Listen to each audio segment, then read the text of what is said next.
Hey, this is John Reed. Got Brian Sommer for the Zen of Enterprise podcast. Live from Orlando, we got the fountain in the background. I hope you guys find that soothing to the ears.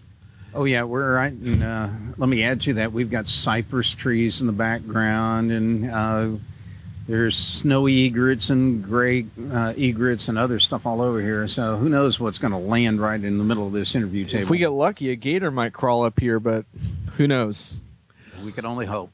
Anyway. So, yeah, we're here in Orlando. We're just halfway through day 2 of Acumatica Cloud ERP show, and we're going to do a little bit of a breakdown of that in the second part of our recording. But before we get to that, I want to talk with Brian for a little bit about just general market stuff and what today's enterprise buyer is looking for from providers. But I just wanted to start. You were saying you just read the story about Nielsen. I thought it was interesting because this just shows you how fast change is occurring. Yeah, the article was in the New York Times, I believe it was today, and it talked about how one of Nielsen's TV monitoring kind of people was sent a diary to keep track of all the shows they watch, except this guy had cut the cord with cable companies and was getting most of stuff from streaming media like Netflix. And there was no place to put that information in the diary. And I thought it was an instructive story because it shows just how quickly entire industries are being changed by these new digital firms that are coming in, and there's new kinds of content, new kinds of data, and new things that are happening. And if you're a slow-moving firm, that kind of ossified kind of infrastructure and bureaucracy you built in is just not relevant anymore in an age where digitalization is just coming like a high-speed train. And you actually just wrote a trilogy for diginomica. I like calling it a trilogy because it, gives it a gravitas like Lord of the Rings or something. Oh yeah. But it was basically you looked at finance, HR, and IT in churn, kind of looking, I think, a little bit at this type of issue, right? In terms of you basically gave each one of those a hard time for basically not moving at the speed of business. Is that a good summary? Or? Yeah, that's, yeah. And, well, I don't know about I gave everybody a hard time. I was just basically talking about, these are the issues we really need to be talking about, okay? This needs to be the kind of conversation subset where the business people ought to be looking at. And, I'll give you some examples of this speed challenge. In the finance area, there are just some fascinating opportunities where finance people can be tapping into huge new data stores to do a better job of budgeting, planning, and forecasting. You can now use information like social sentiment data to find out what's going on with our products or our competitors' products in the marketplace. And if you find out that a competitor's got a ton of problems with one of their solutions, that might be an opportunity for you guys to raise your own revenue forecast because you may have a golden opportunity to take market share that you never had in the past. Likewise, you can see things like in IT. One of the big debates is, will IT actually lead the charge in helping companies become a digitally viable kind of company in the future? And just checking around with some folks, and this isn't scientific, but it's just based on some interviews I've done lately. I can tell you right now, most companies are just not expecting their IT groups to lead it, simply because IT is very focused on data center operations, building their own private clouds, or patching and maintaining applications, those kind of things. Yeah, and I think the thing that surprised me about some of your recent work is you're not a big fan of sort of hyping buzzwords, but you've been somewhat persuaded that big data, so to speak, used properly can have business value. Yeah, but let's be careful about it because somebody asked me the other day, what's the one thing that keeps me up at night? And I said, well, it's like this. It's two sides of the same coin. I worry that a lot of organizations are going to put analytic tools and big data-powered analytic tools in the hands of the wrong people. They're not going to understand the underlying data behind it. They don't understand any of the assumptions or the algorithms or anything else. And when you do that, that's like giving the village idiot a tank. If they ever got it running, there's no end to the damage they could create. On the other hand, the other side of the coin is I also worry with all these incredible tools out there that a lot of companies just aren't going to use them. So they're going to have all this opportunity, but they'll not take advantage of it. And the smart firms are going to have smart people who understand the real risk and issues involved with this stuff and take appropriate safeguards, but also take advantage of all the opportunities these things create. Well, I thought you've been making an interesting point in a couple articles about the danger of HR-based algorithms for hiring. Yeah, I think it bothers me to no end when I see people get all excited about an HR algorithm that can determine between, say, 2 or 3 people which one the company should hire. And it's the algorithm's not staring down, looking at the individual, and algorithms can't necessarily detect if somebody's lying to you or whatever. But the real issue, though, is the bias that comes up. Many of these tools are built off of data sets that involve your old HR data. And if your firm, had a history of hiring a certain kind of person, whether that's a certain ethnicity, college background, or what have you, that's what you've got lots of data in your data set on, and that's what the algorithm is going to run against. Unfortunately, there may be some far better qualified individuals who you have no experience with in your data set, and therefore they're not going to show up in the search results or whatever, the results of the algorithm. And that's bias, and that's going to get some companies sued if they totally rely on that and they don't understand that. And this is why we got to have smart people who build these things and use them and understand what they mean. Have you run into any companies in your travels of late that surprised you by the fact that they were doing some of these things the right way?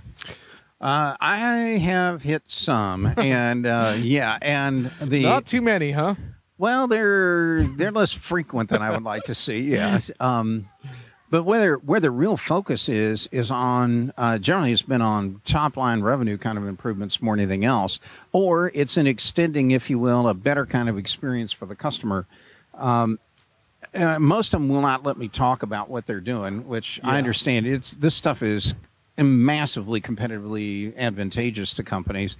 But but one of the things I found fascinating is this stuff is highly democratic. Even smaller companies can take advantage of this. And one of them, amazingly enough, after spending a day with all the incredible people there that were working on this stuff, I found out I was meeting with their private equity investors. And they're going to spin off out of an existing manufacturing company with sales about $100 million a year. They're going to spin off 4 employees and a new analytic app and make a software company whose valuation is already greater than that of the manufacturing firm. So data can be an asset. Amen. On the other hand, it could be a liability, as you found out from one of your airlines trying to get an upgrade today. Oh, yeah. Let's not go there. No, we won't. So I've been spending some time researching what I call the informed enterprise buyer. And in a nutshell, my thesis is that most marketing and sales departments are extremely poorly equipped to provide the types of information, the types of interactions, the types of expert resources that today's buyer wants, and that they're completely out of sync and need to completely reinvent. This is my thesis that I'm trying to prove, which is probably the wrong way to go about it. But you went through a couple of big purchasing reviews, I think, last year. Yep. So what are you seeing? The other day I bought a car. I actually bought a brand new car finally. And, I think we can all commiserate with this experience. Sometimes you don't know what you want to buy till you've been out there kicking tires and test driving things and the like. And I think somewhat a lot of software buyers are going through out there is the same thing. The last time they bought a serious piece of enterprise software probably was 10 or more years ago.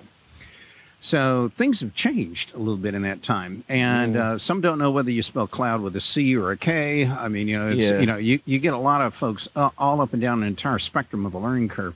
But what they do know is they know what they don't want. They don't want the same old stuff all over again. They're tired of on-premise. And in fact, if I could just, a couple of things that really stand out, they want to modernize functions. Whether that's finance, HR, the whole manufacturing operation, whatever, they absolutely want to modernize it. They know what they have right now might have been appropriate in 1985. It's just not viable today anymore. What they want is they want the kind of help from a consultant, integrator, vendor, whatever, to help them first become more aware of the potential or the opportunity. I like to take clients out to I take them out to San Francisco, San Jose, out to Silicon Valley, and I take them around to go see all the cool stuff that's been going on out there. And it's mind-opening or mind-blowing for these folks.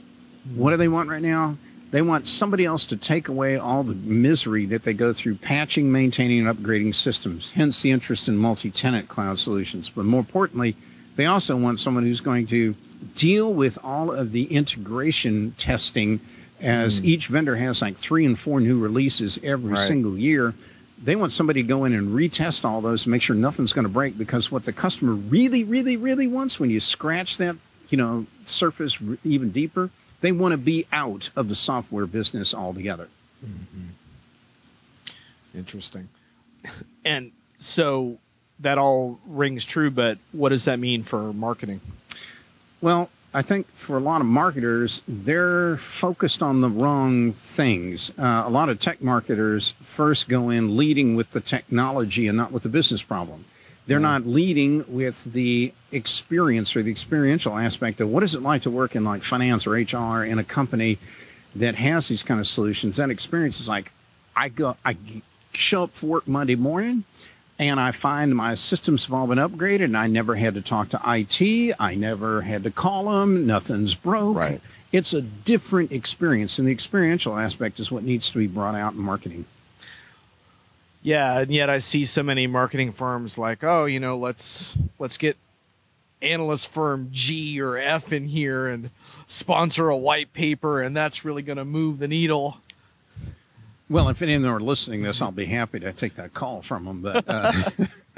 But, no, seriously, the first reaction of, okay, there's 3 kinds of problems that have to be solved in great technology marketing. And the first one is there are companies out there that don't even know they have a problem. And they need some education, some guidance, some leadership that says, help me understand what my problems are today. Right. Put it in words I can relate to.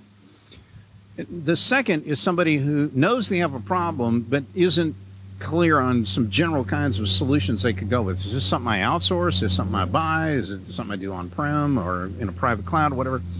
And they need some help whittling it down, like which kind of broad solution do I want? And then finally, you have those who know they have a problem, know the kind of broad solution they want. Now they need help picking between the 2 final candidates or whatever. Right. That's where 99% of most tech marketing material, white papers, whatever, is focused on that last group. Right. And nobody really focuses on the stuff that leads to them to that answer. And that's where the smart marketers are, because they quickly figure out who are the kind of people who have the problems they kind of solve in the broad general areas, and for little or no money, they find ways to help these people make these informed decisions and work their way through the thought process. And then, and only then, when they're one of the probable finalists, then they'll start spending real hard sales money on that effort. And it isn't a lot of what you're talking about when you're creating that type of content that helps people to make broader sense of, for example, changes in their industry and what different companies are doing. Isn't part of that seeding relationships? Like, so for example, when you write about these themes, in a way you're seeding future relationships with people who are going to contact you, and they want to get to know you better because they trust that you're not selling them on something, right? And through that process, they learn to respect you as someone that they might come back to and say, hey, Brian, I'm now evaluating certain products. Can you help me, right? Like you earn that over time, don't you? Yeah, you're talking about the difference between selling and convincing. Right. And when people read what you've got or watch the videos you put up or they listen to the podcast, whatever, if they believe what you're talking about, it makes sense to them, it's logical, it's well thought out, and it's not a sales pitch and not an infomercial, then you obviously not only are you building credibility, but you have a far better chance of actually convincing them of something. And people generally don't buy until they've been convinced first. Right. And it's that's the secret, I think, in a lot of the best like consulting partners I used to work with were geniuses at staying quiet, letting customers discuss their problems, and they never, maybe in the first 2 sales calls, they never once even talked about what the firm's capabilities were. They let people, like in that Stephen Covey stuff, what was it? I'm drawing a blank. His whole deal about The Habits of Highly Successful People. yeah. It's this thing about Wow, you. Stephen Covey. We haven't dropped him in a podcast, I don't think. No, but it's Read your Stephen Covey, folks. It'll pay off. Yeah, well, it's okay. All right. Anyway, let's keep moving.